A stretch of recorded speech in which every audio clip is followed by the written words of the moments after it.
Basic structure होता है। अगर आप वो बेसिक स्ट्रक्चर वेयरहाउस का नहीं समझेंगे, तो आपको एडवांस वेयरहाउसिंग इम्प्लीमेंट करना बहुत मुश्किल हो जाएगा। फिर कुछ सेटअप्स हैं जो कि एडवांस प्रोडक्ट रिलेटेड सेटअप्स हैं जो कि बहुत इंपॉर्टेंट हैं फॉर एडवांस वेयरहाउसिंग।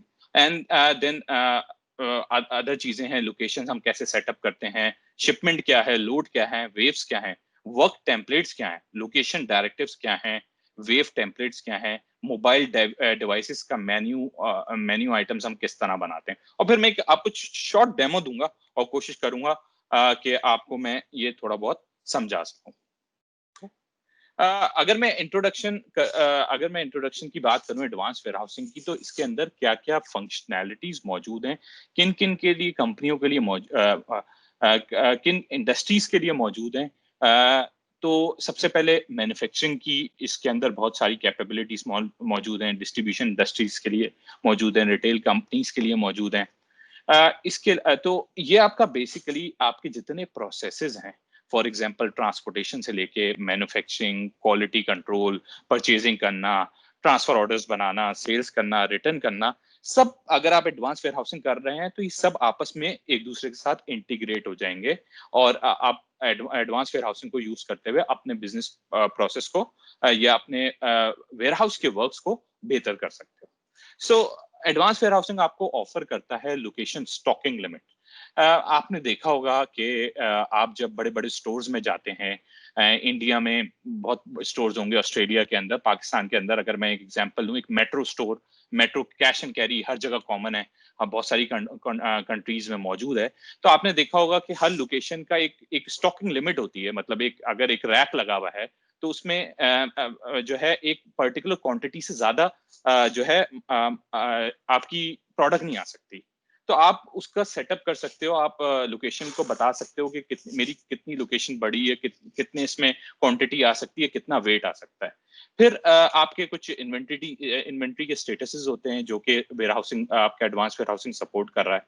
फिर आपके पास प्रोडक्ट्स के कुछ स्टोरेज डायमेंशंस होती हैं, सॉरी ट्रैकिंग डायमेंशंस होती हैं, फॉर एग्जांपल बैच और सीरियल नंबर, ये एडवांस वेयरहाउसिंग सपोर्ट करता है। फिर D365 की वेयरहाउसिंग के अंदर एडवांस वेयरहाउसिंग में डिफरेंट कैपेबिलिटीज मौजूद है आपकी परचेज रिसीव करते हुए। कभी कभार ये होता है कि आप पर आइटम रिसीव करते हो, कभी कभार ये होता है कि आप मल्टीपल आइटम्स रिसीव करते हो, कभी कभार ऐसा होता है कि आप पूरा कार्टन रिसीव करते हो, कभी ऐसा होता है कि आप पैलेट रिसीव करते हो। तो डिफरेंट ऑप्शंस हैं। इसके अलावा फिर ये मल्टीपल पिकिंग स्ट्रैटेजीज हैं। आप जब सेल ऑर्डर बनाओगे, सेल ऑर्डर बनाने के बाद आप जब आपकी कुछ स्ट्रैटेजीज होंगी, उनकी बेसिस पे आपके वेयरहाउस से आपकी इन्वेंट्री पिक होगी। फिर बारकोड, जो एक बहुत कॉमनली वेयरहाउस जो हमारे सप्लाई चेन के कंसल्टेंट हैं उन्होंने देखा होगा, क्लाइंट बारकोड की चीजें वेयरहाउसिंग के अंदर बहुत ज्यादा पूछते हैं। ठीक है, तो ये out of the box functionality मौजूद है बारकोड की स्कैनिंग की। फिर हम कुछ कंटेनराइजेशन कर सकते हैं, पैलेट की टाइप्स डिफाइन कर सकते हैं। ज़ेब्रा ज़ेडपीएल की बहुत अच्छी सपोर्ट मौजूद है। अगर ये किसी ने लेबल्स के बारे में सुना हो, मतलब लेबल्स जो प्रिंट होते हैं और ये ज़ेब्रा प्रिंटर के थ्रू बहुत अच्छी इसकी इंटीग्रेशन मौजूद है। फिर हम इजीली एडवांस वेयरहाउसिंग की ऐप के थ्रू या हम इम्यूलेटर के थ्रू हम आपस में इन्वेंट्री की मूवमेंट कर सकते हैं। क्वालिटी कंट्रोल का जो है फीचर्स मौजूद हैं इसके अंदर।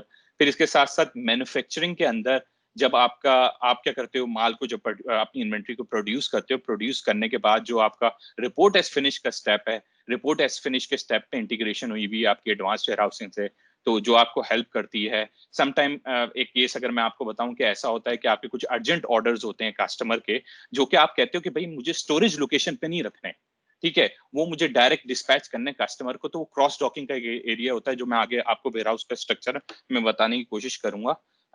तो वो डायरेक्टली सिस्टम क्या करता है, वहां पर प्रपोज कर देता है कि आप ये अर्जेंट माल है, ये अर्जेंट डिलीवरी है कस्टमर की, तो आप इसको डायरेक्ट क्रॉस डॉकिंग एरिया में ले जाओ जहां पर से वहां पर वो शिपर आपके खड़े हुए हैं जो कि आपके ट्रक में लोड करेंगे और आपकी इन्वेंट्री आपकी आउट हो जाएगी कस्टमर को। फिर वर्कर्स के बारे में है कि कौन से वर्कर ने क्या उठाया, बड़ी अच्छी इसके अंदर ट्रेसेबिलिटी मौजूद है। और फिर हमारे पास आ जाता है कि है डिफरेंट पैकिंग और कंटेनराइजेशन का एक कुछ ऑप्शंस मौजूद हैं। और फिर क्रॉस डॉकिंग, जिसकी मैंने अभी आपको बात की कि अगर कोई परचेज ऑर्डर डायरेक्ट आ रहा है और ऑलरेडी हमारा सेल्स ऑर्डर बना हुआ है, ठीक है, तो डायरेक्ट परचेजिंग की रिसीविंग हो तो डायरेक्ट ही हम जो है अपने कुछ वक्त के लिए अपने पास रखें और वहां से फिर कस्टमर को डिस्पैच कर दें। तो ये कुछ मैंने इसमें लिस्ट डाउन किए हैं एडवांस वेयर हाउसिंग की जो कुछ फंक्शनैलिटीज हैं जो यूज होती हैं। सबसे इंपॉर्टेंट चीज ये डायग्राम है आपके लिए। अगर आप एडवांस वेयर हाउसिंग को पढ़ना चाहते हैं या आगे जाके इम्प्लीमेंट करने का स्टार्ट करने का सोच रहे हैं, तो सबसे पहले आपको ये डायग्राम समझनी पड़ेगी। ये वेयर हाउस का एक स्ट्रक्चर है। तो अगर मैं इधर से स्टार्ट करूं, अगर मैं इसको स्टार्ट करूं यहाँ से, इनबाउंड डॉक।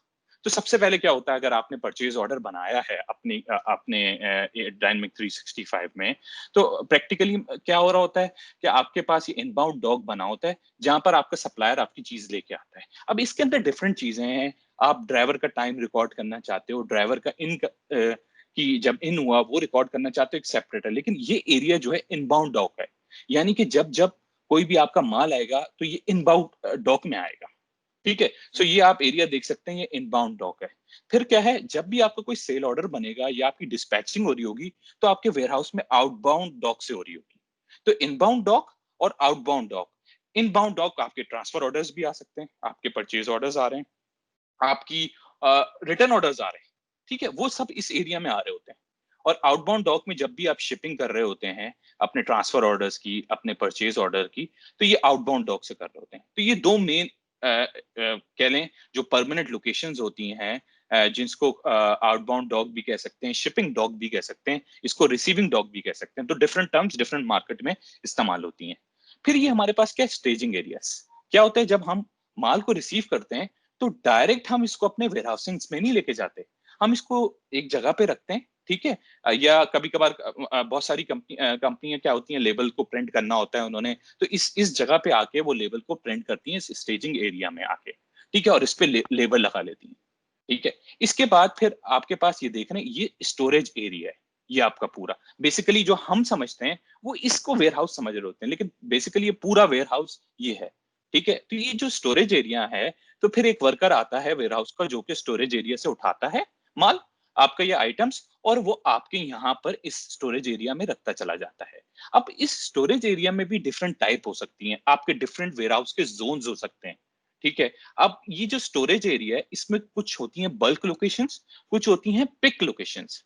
अगर मैं बात करूं बल्क और पिक लोकेशन में, बहुत आसानी के साथ मैं आपको फर्क बताऊं। जब भी आप किसी बड़े स्टोर में जाते हैं, जो कि मेट्रो, कैश एंड कैरी या कॉस्टको हो गया, ठीक है, तो इसमें क्या होता है, जब ऊपर वाले आप पैलेट्स में देखें या रैक्स में देखें, तो आप देखते होते होंगे कि कार्टन रखे हुए होते होंगे।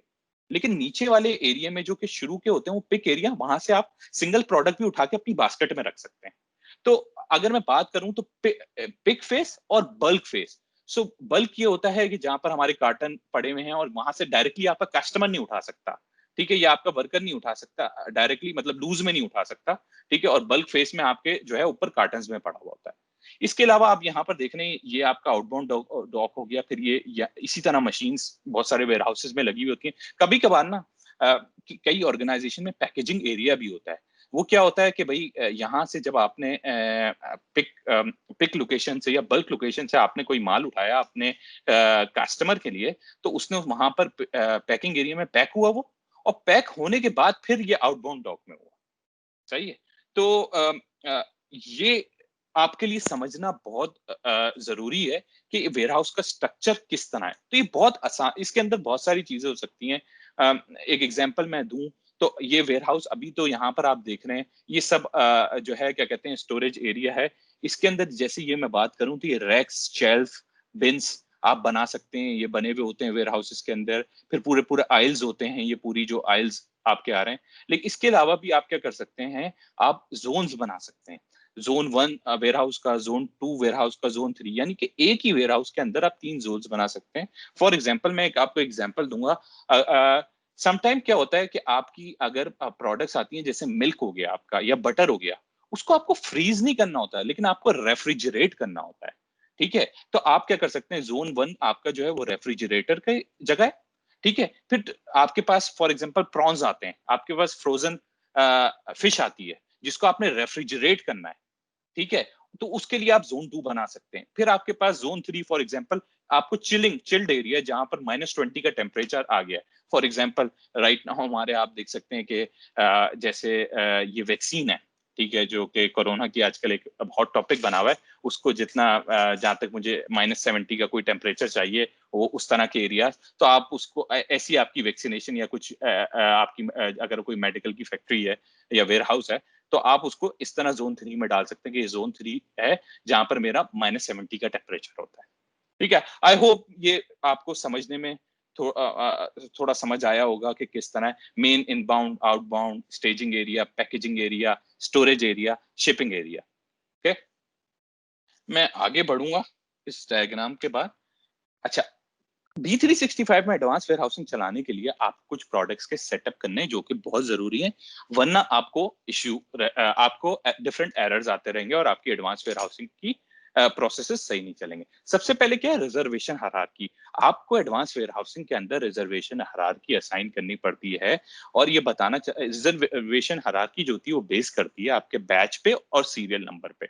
वो आपसे पूछता है कि भाई जब आपका सेल ऑर्डर या ट्रांसफर ऑर्डर आप रिजर्व करोगे अपने सेल ऑर्डर पे या ट्रांसफर ऑर्डर पे, तो वो किस वक्त पे करोगे? अब आपके पास दो ऑप्शन मौजूद हैं। या तो सिस्टम आपको प्रपोज कर दे रिजर्वेशन सेल ऑर्डर, जब कोई सेल्स का बंदा बना रहा है उस वक्त वो रिजर्व कर ले वो बैच नंबर या वो सीरियल नंबर। ठीक है, या तो दूसरा ऑप्शन है आपके वेयर हाउस के वर्कर के पास ऑप्शन हो कि वो अपनी मर्जी से बैच या सीरियल नंबर देता हो और वहां से डिस्पैचिंग होती है। तो ये आप अगर आप देखेंगे कॉन्टोसो के एनवायरनमेंट में, तो वहां पर आपको एक जो है कुछ आपको रिजर्वेशन हायरार्की मिलेंगी, अबव बैच और बिलो बैच। अबव बैच का मतलब ये हुआ कि आप सेल ऑर्डर के वक्त उसकी रिजर्वेशन कर रहे हैं। बिलो बैच का मतलब ये हुआ कि आपका वेयर हाउस का जो वर्कर है, ठीक है, उसके पास ऑप्शन है कि वो कौन सा बैच रिजर्व करे, ठीक है, या पिक करे। फिर आपके पास है unit sequence group. So unit sequence group आपको क्या बता रहा है? यूनिट सीक्वेंस ग्रुप आपको ये बताता है कि आपके यूनिट की सीक्वेंस क्या क्या मौजूद है। ठीक है, बेसिकली ये इंक्लूड करता है आपका क्या स्मॉलेस्ट टू लार्जेस्ट यूनिट है। फॉर एग्जाम्पल, सबसे आपका स्मॉलेस्ट यूनिट आपका ईच है, ठीक है, उसके बाद आप उसको कार्टन में पैक करते हो, तो ये मिडवेयर का मिडिल का आपका यूनिट हो गया। फिर आप उसको पैलेट बनाते हो, यानी कि आपके 20 each, 20 eaches is equal to 1 carton होते हैं। 1 carton is equal to sorry 100 carton is equal to 1 pallet हो सकता है। तो ये आपने कन्वर्जन अपनी रखी हुई है। तो ये यूनिट सीक्वेंस ग्रुप भी हर प्रोडक्ट का देना लाजमी है। सॉरी, उसके बाद है स्टोरेज डायमेंशन ग्रुप। आपको स्टोरेज डायमेंशन ग्रुप देना लाजमी है साइट वेयर हाउसेज, जहां पर आप अपना ये बता रहे होते हैं कि ये एडवांस वेयर हाउसिंग का वेयर हाउस यूज करेगा या नहीं करेगा। फिर आपके पास क्या है, फिजिकल डायमेंशन ग्रुप, जो कि आप अपनी प्रोडक्ट के लिए ट्रेसेबिलिटी के लिए बता रहे होते हैं। उसके बाद बहुत जो सबसे ज्यादा इंपॉर्टेंट चीज है वेयर हाउस के अंदर, वो क्या करते हैं, आप वेयर हाउस के एडवांस वेयर हाउसिंग का एक चेकबॉक्स ऑन करते हैं। ठीक है, अगर आप देखेंगे तो एडवांस वेयर हाउसिंग का एक चेकबॉक्स है जो मैं आपको भी शॉर्ट डेमो के दौरान दिखाऊंगा, जो कि आप ऑन करेंगे तो आपके एडवांस वेयर हाउसिंग के फंक्शन ऑन हो जाएंगे। ठीक है, अच्छा, इसके बाद अगला टॉपिक है मेन। आपने साइट एंड वेयर हाउस में तो बहुत काम किया होगा। ठीक है, साइट और वेयर हाउस की अगर मैं बात करूं तो बेसिकली साइट और आपकी जो वेयर हाउस है, ठीक है, इसमें आप काम करते चले जाएं, लेकिन लोकेशन का थोड़ा सा इसमें एडवांस वेयर हाउसिंग में बड़ा काम होता है। लोकेशन आपको डिफरेंट लोकेशंस बनानी पड़ती हैं। फॉर एग्जांपल, आपका लोकेशन का फॉर्मेट क्या होगा? ठीक है, आपका चेक डिजिट ये होंगे। चेक डिजिट क्या होता है कि आप क्या करते हैं, अपने लोकेशन जो होती है उस पर एक बेसिकली एक डिजिट या एक सीक्वेंस दे देते हैं जो कि आप स्कैन कर सकते हैं, तो वो लोकेशन सिस्टम खुद ब खुद पिक कर लेता है। उसमें क्या होता है, आप लोकेशन की आईडी नहीं डाल रहे होते, आप चेक डिजिट की आईडी डाल रहे होते हैं, जिससे वो लोकेशन पिक कर लेता है। फिर क्या है, लोकेशन की स्टॉकिंग लिमिट्स हैं, जो कि मैंने आपको पहले भी बताया कि मेरी एक अगर लोकेशन है, ठीक है, और उसके अंदर 20 कार्टन आ सकते हैं इस साइज के, तो ये मेरी एक स्टॉकिंग लिमिट हो गई। उसके बाद क्या होता है, लोकेशन प्रोफाइल। आप हर लोकेशन की प्रोफाइल बनाते हो, जो कि एक बेसिकल फिजिकल ग्रुपिंग ऑफ लोकेशन होती है। और उसके अंदर आप डिफाइन कर रहे होते हो कि भाई ये मेरी लोकेशन क्या मिक्स ऑफ डिफरेंट प्रोडक्ट्स को कैटर करेगी, स्टोर करेगी या नहीं करेगी। कभी कभार आपकी एक लोकेशन होती है जो कि आप चाहते हैं कि वो पर्टिकुलर लोकेशन जो है वो एक सिर्फ प्रोडक्ट के लिए हो, ठीक है, उसमें मल्टीपल प्रोडक्ट्स ना आती हो, तो आप इस लोकेशन प्रोफाइल को यूज करते हुए आप ये काम कर सकते हैं। उसके बाद आपके पास लोकेशन टाइप्स मौजूद हैं। आपके पास बहुत सारी लोकेशन टाइप्स होती हैं, जो कि मैंने पहले जिक्र किया। बल्क लोकेशन होती है, आपके पास पिक लोकेशन होती है, आपके पास रिसीविंग लोकेशन होती है, आपके पास स्टेजिंग लोकेशन होती है, जहां पर वक्ती तौर पे आपके आइटम्स पड़े हुए होते हैं। इसके अलावा आपके पास प्रोडक्शन की इनपुट लोकेशन हो सकती है। फॉर एग्जांपल, जब आपका रॉ मटेरियल आपकी प्रोडक्शन के अंदर आ रहा होता है, तो आपके पास जो प्रोडक्शन फ्लोर का कॉन्सेप्ट है, वहां पर आप प्रोडक्ट को अपने रखते हो, ठीक है, और वहां से फिर आपका जो प्रोडक्शन के लोग होते हैं वो उस मटेरियल को पिक कर लेते हैं। इसके अलावा फिक्स लोकेशन का एक सिस्टम के अंदर कॉन्सेप्ट भी मौजूद है कि आप चाहते हो कि भाई ये मेरी जो पर्टिकुलर प्रोडक्ट है ये हमेशा इस लोकेशन पे जाए। फॉर एग्जांपल, डिस्ट्रीब्यूशन कंपनी की अगर मैं बात करूं, तो उनकी जो हाईली रनिंग, जो वेल डिमांडिंग आइटम है, जो बहुत ज्यादा रनिंग में होते हैं, वो क्या करते हैं, उसकी फिक्स लोकेशन अपने वेयरहाउस के स्टार्ट में कर लेते हैं, ताकि उनके वेयरहाउस के वर्कर को इश्यू ना आए इसको पिक करते हुए, ठीक है, या टाइम सेव हो जाए इसको पिक करते हुए। तो ये कुछ लोकेशंस के बारे में है, ठीक है। इसके बाद मैं अगर आगे चलूं,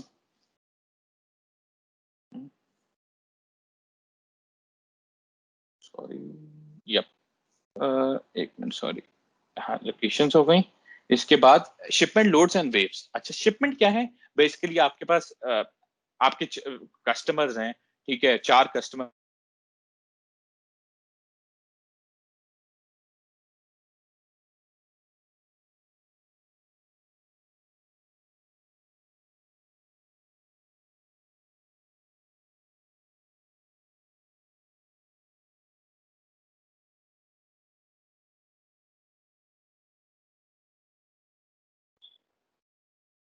Amma, can't listen you anymore. Is it still there? I think the audio is gone. I can't Yeah. hear him either. Amma. He can't hear us, Faisal. Yeah, maybe let's give him 2 minutes. Maybe Yep. he might face some network issues. Yep.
Sorry guys, I'm just checking with Ammar.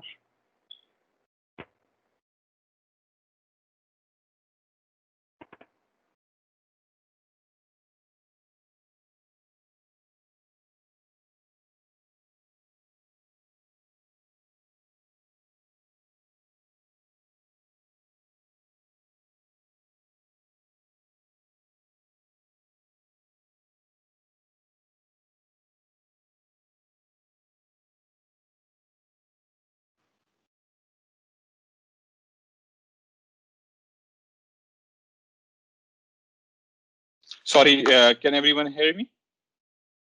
Yes, Ammar. Okay, sorry for that. I don't know what was happened. Let me go back to.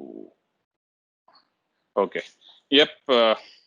Quickly, I will go back. Okay. So ये shipment and loads and waves का concept था, जो कि basically मैंने आपको पिछली slides में बताया। तो ये डायग्राम है, ठीक है, जो कि यही आपको बता रही है कि आप Ammar, sorry, I think हम लोगों ने वो bit miss कर दिया जब आप shipment just start किया था आपने बताना। ये वाला इसके पहले लोकेशन वाली स्लाइड पे, हाँ, उस पे आपने जस्ट लोकेशन के बारे में खत्म किया था, शुरू किया था बात करना, then we lost you. Okay sorry, तो वो यहाँ से शिपमेंट और वेव का पूरा कंप्लीट, हाँ वो हाँ बिल्कुल ही ये मिस हो गया। ओके मैं रिपीट कर देता हूँ। ये शिपमेंट लोड एंड वेव का हमारा कॉन्सेप्ट है, जिसके अंदर शिपमेंट आपका कोई भी कस्टमर का डिलीवर एड्रेस हो सकता है। तो आपके क्या हो सकता है, अगर आपके 25 सेल ऑर्डर बने हुए हैं, ठीक है, और एक कस्टमर के लिए बने हुए हैं, या आपके 25 सेल ऑर्डर में 10 अमार के हैं, 10 रे के हैं, 10 फैसल के हैं, तो फॉर एग्जांपल 5 फैसल के हैं, ये आपके बेसिकली शिपमेंट का इसमें कॉन्सेप्ट है, ठीक है। उसके बाद आप लोड पे आते हो, तो लोड क्या है, लोड आपकी ग्रुप ऑफ शिपमेंट, जब आप ट्रक में इसको पुट कर देते हो, तो आपका जो ट्रक है या कंटेनर है, इसको हम लोड कहते हैं।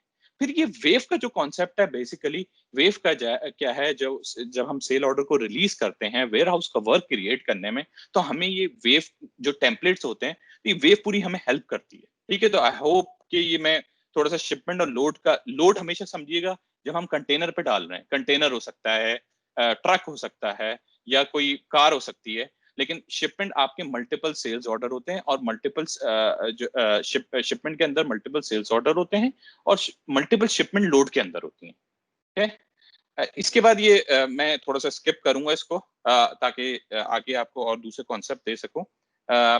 Work templates, so work template system के अंदर क्या है, ये बहुत इंपॉर्टेंट है। वर्क टेम्पलेट आप बनाते हो, वर्क टेम्पलेट का मकसद क्या है, आप सिस्टम को ये बता रहे हो कि आपने इस पर्टिकुलर, फॉर एग्जांपल इस वर्क टेम्पलेट में अगर आप देखें कि सेल ऑर्डर में आपने क्या करना है, आपके क्या वर्क होंगे, तो इस वक्त अगर मैं देखूं तो आपके दो वर्क मौजूद है, दो वर्क टाइप मौजूद है।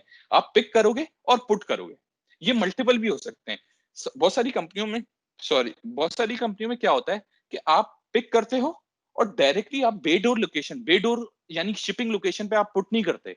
आप क्या करते हो, उसको पहले पैकेजिंग जगह पे पुट करते हो, उस पैकेजिंग में उसको आप पैक करते हो, पैक करने के बाद आप उसको फिर बेडोर में या आप शिपिंग लोकेशन पे लेके जाते हो। ओके, तो ये आप यहाँ पर मल्टीपल बना सकते हो वर्क, और कभी कभार आपको बहुत सारी ट्रांजेक्शन में लेबल को प्रिंट भी करना होता है, तो आप उस लेबल को प्रिंट भी कर सकते हो यहाँ पर उस वर्क डाल के। तो ये वर्क टेम्पलेट का कॉन्सेप्ट है, जहां पर आप वर्क टाइप्स बता रहे हो। फिर आपके पास है लोकेशन डायरेक्टिव, ये जो समझे ये बैकबोन्स हैं, ये जो है work template, location directive backbones हैं आपके एडवांस वेयर हाउसिंग के। यहाँ आप ये बताते हो कि आपने कहां से पिक करना है और कहां पुट करना है। ये यहाँ देख रहे हैं वर्क ऑर्डर टाइप्स, ये भी सेल ऑर्डर है। जब D365 आपको दिखाऊंगा तो यहाँ पर multiple purchase order, transfer order सब लिस्ट डाउन हो रहे होंगे। तो यहाँ लोकेशन डायरेक्टिव में आप ये बताते हैं ये किस वेयर हाउस पे क्या आपका लोकेशन डायरेक्टिव होगा। फॉर एग्जाम्पल, मैं हमेशा आइटम ए को पिक करूं, इस लोकेशन से, और यहां पर पुट कर दूं, ये आप यहां पर बता रहे होगे, ठीक है। इसी तरह जब मेरा आइटम आएगा तो वो कहां से पिक होगा और कहां पर पुट हो जाएगा। तो ये यहाँ पर पिछले हमने वर्क टेम्पलेट में ये बताया कि क्या क्या वर्क मौजूद, क्या क्या टाइप वर्क टाइप होंगे, और यहाँ पर हम बता रहे हैं एग्जैक्टली द एरिया, कहां से उठेगा, किस लोकेशन से उठेगा और कहां पर जाएगा, ठीक है। अच्छा, उसके बाद है आपके वेव टेम्पलेट। ये वेव टेम्पलेट आपको बेसिकली आपको हेल्प कर रहा है, ऑटोमेटिकली आपकी शिपिंग और प्रोडक्शन वेव्स को आपको हैंडल करता है। फॉर एग्जांपल, इस एग्जांपल में आप देख रहे होंगे कि आप जब सेल्स ऑर्डर को रिलीज करते हैं तो सिस्टम क्या करता है, ऑटोमेटिकली जो है पीछे अपना वर्क क्रिएट करता है, ठीक है। जो वर्क क्रिएट करता है, ये वेव टेम्पलेट की यहाँ की बेसिस पे कर रहा होता है, और इसके अंदर बहुत डिफरेंट कॉन्सेप्ट्स हैं। अगर मैं आपको बताता चलूं, रिप्लेनिशमेंट का एक कॉन्सेप्ट है। कभी कभार क्या होता है, जो आपकी पिक फेस है, ठीक है, उसके अंदर माल ही नहीं पड़ा हुआ, तो आप क्या करते हैं, बल्क फेस के अंदर पड़ा हुआ है, जो कि पैलेट में पड़ा हुआ है या कार्टन में पड़ा हुआ है, लूज में नहीं पड़ा हुआ। पिक फेस में आपके पास लूज में पड़ा। अब क्या है, अब आपका जो वर्कर जा रहा है, ठीक है, अब वो देखेगा तो लोकेशन तो खाली है, ठीक है। तो सिस्टम क्या करता है, कभी जब अगर हम इसको रिप्लेनिशमेंट के साथ कर दें, तो जैसे ही हमारा सेल्स ऑर्डर रिलीज होता है, तो सिस्टम जो है वो दो वर्क बना देता है। एक वर्क क्या बनाता है वर्कर के लिए, कि तुम पहले जाओ और उसको रिप्लेनिश, जो बल्क लोकेशन है वहां से माल उठाओ और पिक लोकेशन में रखो, और जितना तुम्हें चाहिए वो वहां से उठाओ और तुम वापस आ जाओ पैकिंग एरिया में या बेडोर में। तो और फिर एक और कॉन्सेप्ट होता है इसी के अंदर, कंटेनराइजेशन का। आप उसको जो है सिस्टम आपको खुद ब खुद प्रपोज करता है कि भाई ये 20 प्रोडक्ट है, इसके लिए कंटेनर बेस्ट है, ठीक है, तो इसको इस कंटेनर में डाल दो, इसको इस कंटेनर में डाल दो, इसको इस कंटेनर में डाल दो। तो ये भी हम सेट कर सकते हैं, खुद प्रपोज भी कर सकता है सिस्टम। हमें क्या करेगा, वो सिस्टम में प्रपोज करके दे देगा कि ये इसकी पैकेजिंग है। वरना दूसरा ऑप्शन ये है कि हम पैकिंग एरिया में ले जाएं इसको और इसको पैक करें वहां पर, और पैक करने के बाद हम इसको शिपिंग या बे डोर के अंदर देते हैं। बे डोर वो एरिया है जहां से एग्जैक्टली बेसिकली हमारी इन्वेंट्री बिल्कुल आउट हो रही है। फिर मोबाइल डिवाइस मेन्यूज, आपको क्या होता है, मोबाइल डिवाइस मेन्यूज बनाने पड़ते हैं। ठीक है, अगर मैं यहाँ पर कुछ एग्जांपल लूं, तो ये मैंने कुछ मोबाइल डिवाइस के मेन्यूज यहाँ पर बनाए हुए हैं, inbound, outbound, inventory, task, production, sales, return के। इसके अंदर अगर जाएं तो डिफरेंट डिफरेंट आपकी एक्टिविटीज होंगी, वो मैं अभी आपको लेटर ऑन थोड़ा सा दिखाऊंगा उसका। हमारे पास 3 मेथड है कि हम वेयर हाउस का वर्क कैसे एग्जीक्यूट कर सकते हैं। सबसे पहला मेथड क्या है कि हम जो कि कॉमनली यूज्ड होता है मार्केट के अंदर, और पुराना मेथड भी है ये, क्या होता है, आपके वेयरहाउस के वर्कर के पास आरएफ डिवाइसेस होती हैं। उस आरएफ डिवाइसेस के अंदर आप क्या करते हो, आप बेसिकली इंस्टॉल कर लेते हो ये बेसिकली वेयरहाउस की वो, और उससे आप फिर स्कैन करते होते हो आरएफ डिवाइसेस से। सेकंड ऑप्शन आपके पास मौजूद है कि D365 में आपको वेयरहाउसिंग की ऐप दे दी है। ठीक है, उस ऐप को आप डाउनलोड कर लो अपने मोबाइल पे, आप टैबलेट पे, और आप फिर उसको स्कैन कर लो। लेकिन अभी इस वक्त देखा जाए, लेकिन लेटेस्ट मोबाइल आ रहे हैं, उसमें तो बहुत अच्छा ये हो गया है कि आप कैमरे से स्कैन कर सकते हो। लेकिन अगर आप वेयर हाउस वाले किसी भी क्लाइंट से बात करोगे ना, तो वो कहेगा आरएफ डिवाइस ज्यादा बेस्ट है, क्योंकि आरएफ डिवाइसेस बनी ही इसी वजह से। लेकिन अब ये अगर मैं मोबाइल के अंदर भी वेयर हाउस ऐप डाल लूं, तो इस वक्त काफी बेहतर हो गया है। इसके थ्रू भी हम कर सकते हैं। लेकिन माइक्रोसॉफ्ट ने ऐप दी है, और बड़ी अच्छी ऐप है, जिसके अंदर थोड़ा सा यूजर इंटरफेस आपका अच्छा है। ठीक है, जो कि आपको एक बेहतर तरीके से इंटरफेस देता है, और आपको पिक्चर्स दिखा देता है। कभी कभार आरएफ की जो डिवाइसेस होती हैं उसके अंदर पिक्चर्स मौजूद नहीं होती। फिर हमारे पास क्या है, वेब इम्यूलेटर। आपका क्लाइंट जो है कुछ पैसे ही नहीं खर्च करना चाहता किसी भी चीज में, या बेसिकली कुछ कुछ चीजों के लिए उसने वर्क बनाया हुआ है, लेकिन वो स्कैनिंग नहीं करना चाहता, लेकिन वो वर्क किसी बेसिस पे बनाया हुआ है। या आप एज अ कंसल्टेंट जब वेयर हाउसिंग का बिल्कुल शुरू करोगे, तो आप किस तरह टेस्टिंग करो कि वेयर हाउस का बिल्कुल सही चल रहा है मामला या नहीं चल रहे। तो आप क्या करते हो, आप अपने पास वेब इम्यूलेटर का लिंक वो कर लेते हो, और अपना वर्कर उसमें बना के आप अपने केसेस इसमें चला सकते हो। तो मैं अभी आपको जो डेमो दूंगा ना, वो वेब इम्यूलेटर पे दूंगा, क्योंकि मेरे पास ये दोनों चीजें मौजूद नहीं है अभी। ठीक है, तो ये आप एज अ कंसल्टेंट भी यूज कर सकते हो, और आपके क्लाइंट भी यूज कर सकते हैं, अगर वो यूआई कुछ चीजों के लिए यूज करना चाहते हैं। ओके, मैं आता हूँ क्विकली डेमो से कि मैं आपको कुछ दिखा सकूं थोड़ा। जस्ट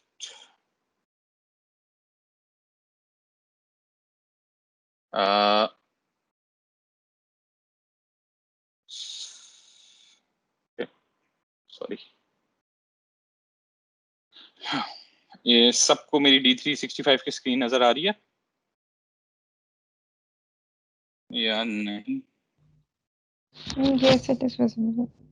मैं इसको रीशेयर करता हूँ, अब आ रही होगी।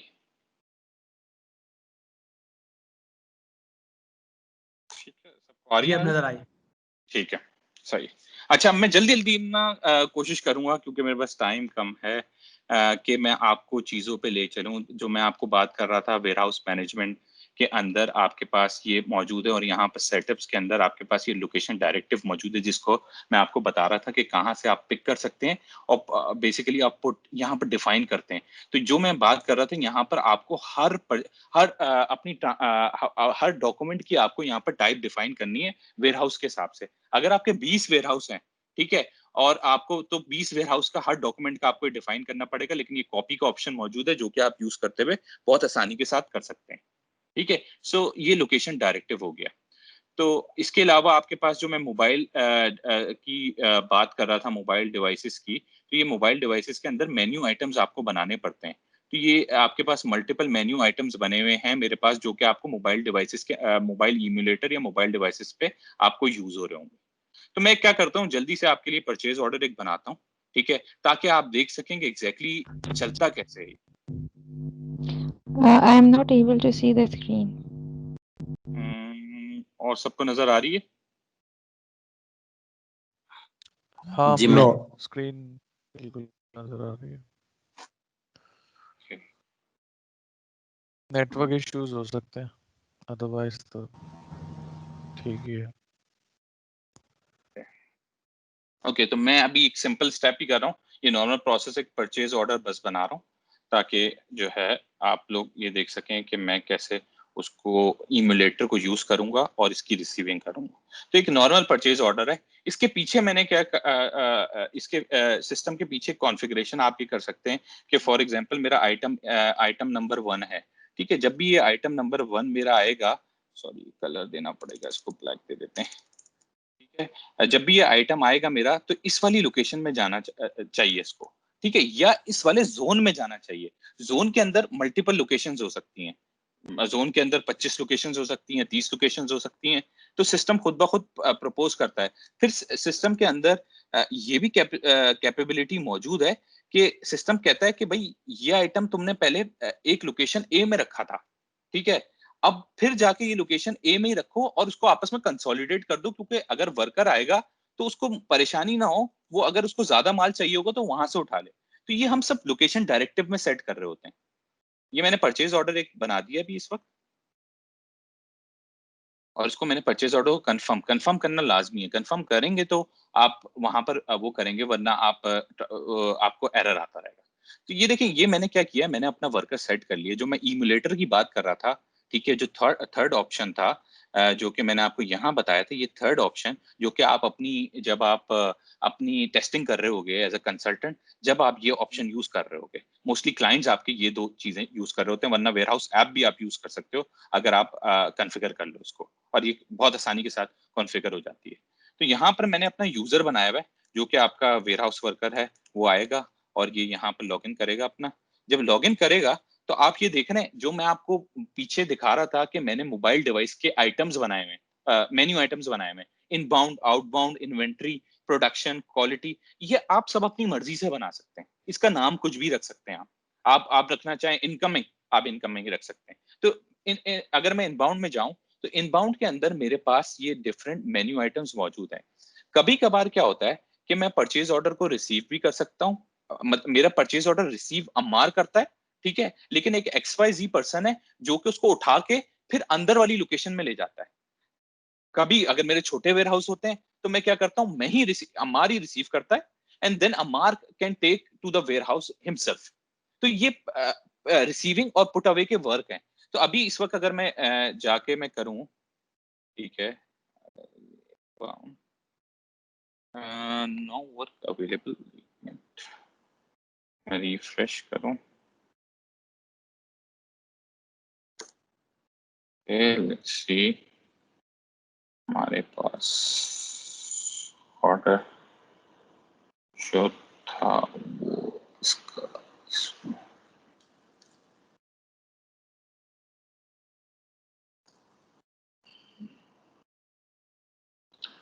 ये मेरे पास परचेज ऑर्डर है, सॉरी ये परचेज ऑर्डर है, सॉरी ये वाला था 177 परचेज ऑर्डर है, और इसको देखते हैं पैक करके। ओके अच्छा, मैं इस वाले में अब मैं पीओ रिसीव करने जा रहा हूँ, ठीक है। तो सिस्टम मुझे क्या करेगा, मुझसे पीओ नंबर मांगेगा। अब यहाँ पर आपके पास मौजूद है कि आपने पीओ को स्कैन, आपके पास आपका वेयरहाउस, सॉरी आपका जो वेंडर है वो आपको अपने शिपिंग डॉक्यूमेंट भी भेजता है, और उस पर पीओ नंबर भी लिखा हो सकता है आपके उसका, ठीक है। आप वहां से भी स्कैन कर सकते हो, वरना आप मैनुअली भी डाल सकते हो। प्रैक्टिकल वर्ल्ड में दोनों काम हो रहे होते हैं, ठीक है। उसके बाद क्या करते हो, आप आइटम को स्कैन करते हो। यहाँ पर मैं आइटम को स्कैन नहीं कर पा रहा क्योंकि मेरे पास स्कैनर मौजूद नहीं, इसलिए मैं एंट्री कर रहा हूँ। प्रैक्टिकल वर्ल्ड में आप इसको स्कैन कर रहे होते हो, ठीक है। उसके बाद आप ये देखें, आप खुद ब खुद इसने डेटा उठाना शुरू कर दिया है। अब मैं इसको यहाँ पर 5 क्वांटिटी रिसीव कर रहा हूँ, और यहाँ पर आप इसको ओके दबाएंगे, ठीक है। जैसे आप इसको ओके करेंगे, सिस्टम ने कहा कि मैंने अब ये रिसीव कर लिया पहला आइटम, ठीक है, और अब मैं दूसरा आइटम को रिसीव करने की इसमें ट्राई करता हूँ।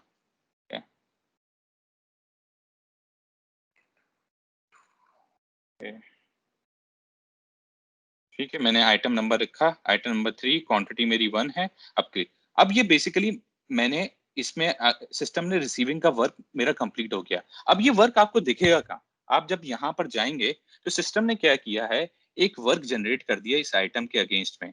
तो सिस्टम ये क्या है, आप कहाँ से मैं गया, मैं वापस दिखाता हूँ आपको। ये यहाँ पर वर्क डिटेल्स का एक बटन आ रहा होता है। जब आप वर्क डिटेल्स के अंदर जाएंगे तो सिस्टम आपको बताएगा कि ये वर्क आईडी है, ये वर्क ओपन हुआ हुआ है। क्योंकि मैंने अभी क्या किया है, मैंने बेसिकली वेंडर आया था, मेरा दरवाजे पे खड़ा हुआ था वेयर हाउस के, उसने वहां से मैंने माल को रिसीव करा और स्टेजिंग एरिया में रख दिया, जो कि मेरा स्टेजिंग एरिया रिसीव का एरिया है। ठीक है, अब मैं क्या करूंगा, या तो इसी वर्कर को बोलूंगा, या तो दूसरे वर्कर आएगा, इसको इस वर्क आईडी को स्कैन करेगा और इस वर्क आईडी को स्कैन करते हुए यहां पर पुट कर देगा। ओके, अब ये हम काम करते हैं। ठीक है, अगर मैं जहां पर वापस जाऊं, अब मेरे पास यहाँ पर पहले मैंने रिसीविंग का था, अब मेरे पास पुट अवे का है, यानी कि मैं रिसीविंग लोकेशन से माल उठा रहा हूँ और पुट पे रख रहा हूँ। तो सिस्टम ने क्या हुआ, सिस्टम ने खुद ब खुद देख लिया कि एक वर्क मौजूद था, क्वांटिटी 5 का, ईच आइटम थे, ब्लैक कलर था, और सिस्टम ने जैसे ही मैंने स्कैन किया मेरा वर्क आईडी प्रैक्टिकल वर्ल्ड में, तो सिस्टम ने कहा कि इसको रिसीविंग लोकेशन से पिक करो। ठीक है, ये इसकी टारगेट लाइसेंस प्लेट है, और अब देखते हैं आगे। और वो कह रहा है कि इसको पिक 001 एक लोकेशन है, वहां पर जाके पुट कर दो। तो जैसे ही मैं इसको ओके करूंगा, तो आप ये देख सकते हैं कि ये वर्क कंप्लीट हो गया। और मैं वापस आऊं, अगर मैं अपने परचेज ऑर्डर में और इसको रिफ्रेश करूं, ये देखिएगा अभी ओपन है ये वर्क। जैसे ही मैं इसको रिफ्रेश करूंगा तो ये क्लोज्ड हो जाएगा वो।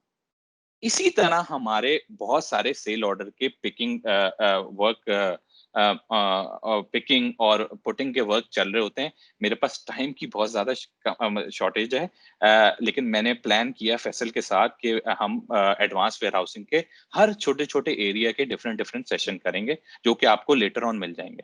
ठीक है, लेकिन मैंने आपको सिर्फ बेसिक आइडिया अभी देने की एक कोशिश की है।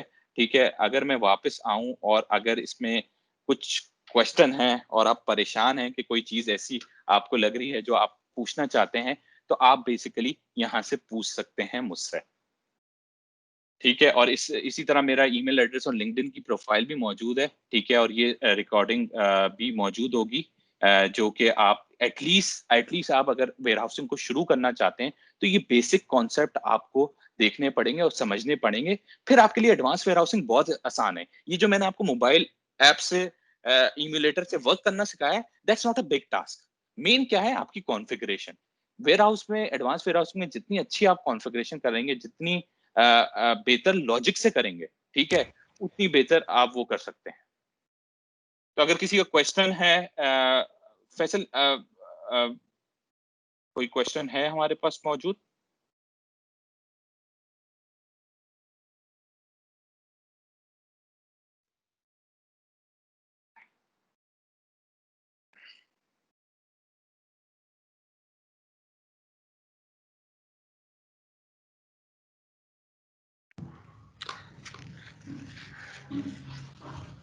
No more, I don't see there is any question.